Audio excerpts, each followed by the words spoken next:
So இப்போ வந்து தமிழ்நாட்டோட பொலிட்டிஷியன்ஸை வந்து ரேங்க் பண்ண போகிறோம். கோட்டடு, குட்டு, மிட்டு, அப்புறம் லோ.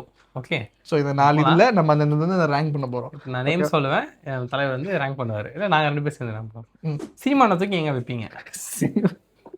சீமானத்துக்கு எங்கே வைப்பேன்? அந்த லோக்கு கீழே தான் இருக்கா. சீமானை தூக்கி எடுத்து ஏன்னா அவர் பேசுற வார்த்தை ஒண்ணு இருக்கும், அவர் சொல்றது ஒரு இது இருக்கிறதால அவருக்கு வந்து நான் இன்னைக்கு ஒன்று பேசுவேன், நாளைக்கு ஒன்று பேசுவேன். இன்னைக்கு வந்து அசிங்கப்படுத்துவேன், நாளைக்கு வந்து அவன் ஏன் சித்தப்பா பையன் பெரியப்பா பையன்னுவாரு. என்ன நடக்குது இங்க? ஒரு டைம்ல வந்து நானே வந்து அவருக்கு ஓட்டு போடணும்னு நினைச்சிட்டு இருந்தேன். நினைச்சிட்டு இருந்தேன், நான் ஓட்டு போட்டுவேன் நானு. அப்படியா? அதுக்கப்புறம் இந்த ஆள் மாத்தி பேசுவான், இவன் நம்பவே முடியாதுன்னு சொல்லிட்டு நான் தப்பிச்சுக்கிட்டேன். பிளிப்ளி போறதுல சொல்றாரு, என்ன யாராலையும் எண்ணிக்க முடியாது, நானே அழிச்சுப்பேன். அந்த மாதிரி அவரோட வாய் தான் அவர் எதிரியே. வேணா மிடில் போடலாம், மேபி அவர் யாருன்னு ப்ரூவ் பண்றதுக்காக நான் மிடில் போடலாம்னு நினைக்கிறேன். சரி, ஓகே, இது மிட்னு போட்டுக்கலாம். மேபி அவர் வந்து ஒரு சான்ஸ் கிடைச்சா மேபி ஒரு ப்ரூவ் பண்ணலாம் ன்றதுக்காக நான் வந்து மிட்டு ஓகே நம்ப மாட்டேன். ஆல்ரெடி ஏமாந்துட்டேன், நான் நம்ப மாட்டேன். மாத்தி பேசணும், நம்பவே கூடாது. நீங்களும் நம்பாதீங்க மக்களே. இப்ப நம்ம அடுத்து நம்ம யாருக்கு பத்தி பேச போறோம்னா, இந்த அம்மா அவர்கள். கோட்டடு, ஜெயலலிதா அம்மா. கோட்டடு தான் என்ன பண்றது, கோட்டடு தான் போட்டாவணும் அவங்களுக்கு. அவங்க எம்எல்ஏல யாராவது பெரிய தப்பு பண்ணாங்கன்னா அவங்கள மாத்துறது, அந்த மாதிரிலாம் பண்ணியிருந்தாங்க. இப்ப நடக்கிற மாதிரி நீ ரேப்பு பண்றியா, ரேப்பு பண்ணி அவனுக்கு இந்த பதவி விதிக்க கொடு, அந்த மாதிரி எல்லாம் என்ன தப்பு பண்ணாலும் வச்சுக்கிட்டு இல்லாம தப்பு பண்ணாலும் வேலையை விட்டு தூக்குறது ஒரு நல்ல ஒரு லீடர் பண்ண வேண்டிய விஷயம். இப்போ அடுத்து வந்து நம்ம யாரென்ற போறீகிறதா, யாருடா ஈவன் பி ஆண்டவரா,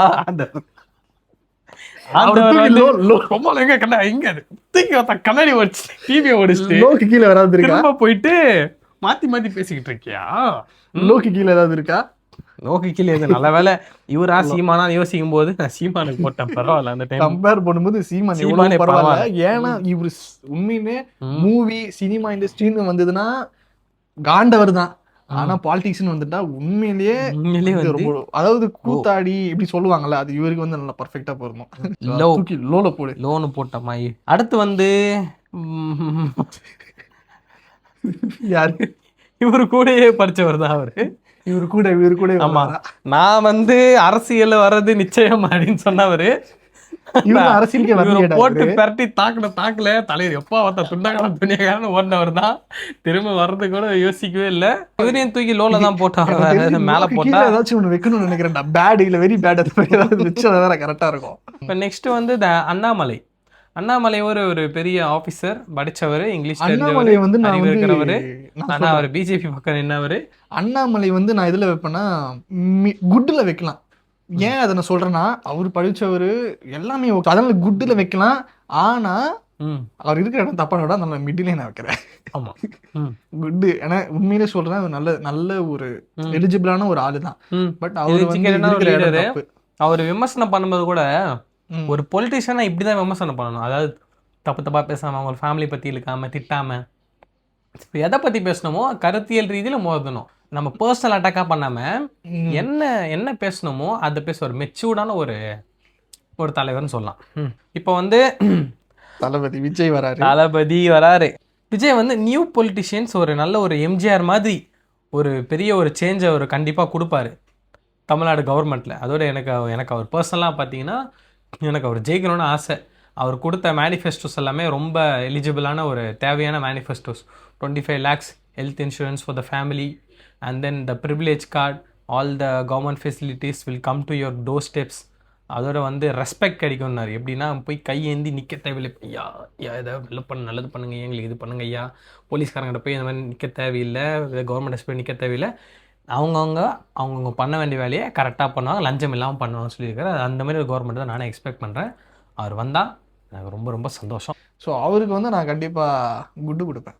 அதோட இன்னொரு நானும் குட்டு கொடுக்குறேன். ஏன்னா அவர் இன்னும் இப்போ தானே வந்திருக்காரு, மேபி கோட்டு கொடுக்கலாம். ஏன்னா இப்போ தான் வந்திருக்காரு, ஜெயிச்சிட்டப்ப நான் கண்டிப்பாக கோட்டு கொடுப்பேன்.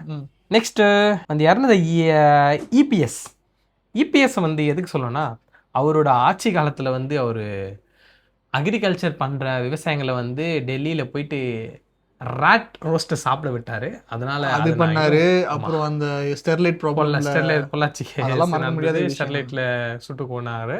அது என்னன்னு அவர்கிட்ட கேட்கும்போது, அப்படியா அப்படியான்னு கேட்குறாரு. ஒரு சிஎம்மா இருந்துக்கிட்டு அப்படியா அப்படி அப்படி எப்போ நடந்தது அப்படின்னு கேட்குறாரு அவர். அதனால வந்து அவர் எங்களை படிக்க இப்போ பிறகு பசங்களை பாஸ் பண்ண வச்சாரு, அதெல்லாம் விட்டுருங்க. ஆனா பண்ண தப்புகளும் இருந்தது. அவர் ஓட்டு விவசாயிகளை கேட்கறதுக்கு வந்து இது யூஸ் பண்ணாரு. ஆமா, ஓட்டு கேட்கறதுக்கு உங்களை கண்ணுங்களா உங்களை பாஸ் பண்ணி விட்டேன் பாத்தீங்களா, மறந்துடாதீங்க அப்படின்னு இதெல்லாம் பண்ணிட்டாரு. ஆனா இதெல்லாம் வந்து நம்பிடாதீங்க. அவரை தூக்கி நம்ம எங்க போனோம்னா லோல தான் போடணும். இன்னொருத்த ஒரு புரட்ட கோயந்தேன் அம்மா வேற இவரை நம்பிட்டு பதவி கொடுத்துட்டு போனாங்க. ஓபிஎஸ் பத்தி எனக்கு மேக்ஸிமம் பெருசா எதுவும் தெரியல, சொல்ல வேணாம். ஒரு பவர் ஒருத்தவங்க கொடுத்துட்டு போயிடுங்கன்னா அது அப்படியே ஸ்டேபிளா இருக்கணும். ஒரு லீடர் வந்து ஸ்ட்ராங்கா இல்லைனா இன்னொரு பதவி மாறி போகும். அவர் ஸ்ட்ராங்கா இல்லை, அவர் வந்து ஒரு மிடில் கூட ஒரு இதுல ஸ்ட்ராங்கா இருக்கணும். இன்னொரு லெஜெண்ட் வராரு இப்பதான், ஸ்டாலின் தான் வராரு. நம்ம மார்க் மட்டும் போட்டுடலாமா, நம்ம அதெல்லாம் தேவையில்ல. சரி ஓகே ஓகே ஓகே. அவர் மாதிரி நான் பேச பாக்குறேன். எனக்கு ஓட்டு போட்டீங்கன்னா உங்களுக்காக உங்க கூடயே நிற்பேன். நீங்க நடத்த ஒரு போராட்டத்திலையும் உங்களுக்காக உங்க கூடயே நிற்பேன். பெண்கள் இரும்பு கரங்கள் கொண்டு பாதுகாக்கப்பட்டதை நம்ம பார்த்தோம், எப்படியெல்லாம் பாதுகாக்கப்பட்டாங்கன்னு சொல்லிட்டு. ஸோ அவரை தூக்கி நம்ம லோக்கு கீழே என்னாவது இருந்தா அதை வைக்கலாம்னு யோசிக்கிறேன். அவருக்கு வந்து எதுவுமே இல்லை வந்து கொடுக்கலாம், அன்சேஃபஸ்ட் கோட்டட் அந்த மாதிரி கொடுக்கலாம்.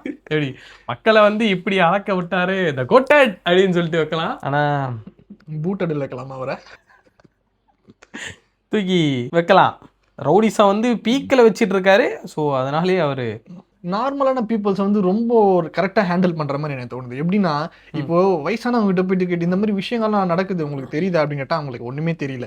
அதுக்கான மெயின் ரீசன் சோஷியல் மீடியாவுமே சரி டிவி மீடியாஸும் சரி எந்த விஷயத்தையுமே காண மாட்டானுங்க. அதனால என்ன ஆகுதுன்னா இப்போ நம்ம கிட்ட ஃபோன் இருக்கு, நம்ம பார்ப்போம், நம்மளுக்கு தெரிஞ்சுப்போம், நிறைய சோஷியல் மீடியாவில் இன்ஃப்ளூயன்சர்லாம் போடுறாங்க, தெரிஞ்சுப்போம். இதுவே வந்து வயசானவங்களுக்கு அதெல்லாம் தெரியாது. வயசானவங்க ஒரு 50 அவங்களுக்குலாம் அதெல்லாம் பெருசாக தெரியாது. ஸோ டிவியில் போட்டால் தானே அவங்களுக்கு தெரியும். அவங்க டிவி தான் மேக்ஸிமம் பார்ப்பாங்க, இல்லை நியூஸ் படிப்பாங்க. அதுலலாம் எதுவுமே போடாதெல்லாம் அவங்களுக்கு தெரியல. இப்போ அவங்க என்ன நினைக்கிறாங்க, இவங்க தான் பெஸ்ட். அவங்க மைண்ட்லாம் அவங்க கொடுக்குற 2000 தான் அவங்க மைண்ட்ல இருக்கு. ஃப்ரீ பஸ் தான் மைண்ட்ல இருக்கு, தவிர என்னென்ன தப்பு நடக்குதுங்கிறது இருக்காது. அந்த விஷயங்கள்லாம் அவங்க கிட்ட இல்ல. அது ஏன் அவங்க காட்ட மாட்டாங்கன்னு தெரியல. சோஷியல் மீடியாவே டோட்டல் மீடியாவே மிஸ்யூஸ் பண்ற மாதிரி எனக்கு தோணுது. கேப்டன் விஜயகாந்த் ஒரு மீடியா நினைச்சா ஒருத்தவங்களை எப்படி மாற்ற முடியும், எப்படி போர்ட்ரே பண்ண முடியும், எப்படி காட்ட முடியும்ன்றது ஒரு நல்ல எக்ஸாம்பிள் வந்து கேப்டன் தான். ஸோ அவங்க வந்து அவங்க நினைச்சாங்கன்னா என்ன வேணா பண்ணலாம் அப்படின்ற மாதிரி. அந்த மாதிரி தான் இப்போ மீடியா வந்து இருக்கு. ஸோ அதனால நான் என்ன நினைக்கிறேன்னா, கேப்டனுக்கு ஒரு சான்ஸ் கொடுத்திருந்தா அவர் யாரும் ப்ரூவ் பண்றதுக்கான அவருக்கு ஒரு சான்ஸ் கிடைச்சிருக்கும். எப்படி சொல்றது, அவர் இருக்கும்போது யாருமே அவர் இது பண்ணல. அவர் போனதுக்கு அப்புறம் நிறைய பேர் அவர் வந்து மிஸ் பண்ணாங்க. இவர் இருந்து தான் நல்லா இருந்திருக்கும்னு நினைச்சாங்க. ஸோ அதுக்கே வந்து பெரிய இது இருக்கணும். ஸோ அதனால அவருக்கு ஒரு சான்ஸ்னா ஒரு குட் மீன் அவர் வந்து கோட்டட்லேயே போடலாம். மேபி அவர் வந்து அந்த இதுல இருந்தது இல்லை. ஆமா, ஸோ குட் என்ன போடலாம். ஸோ அதனால குட்.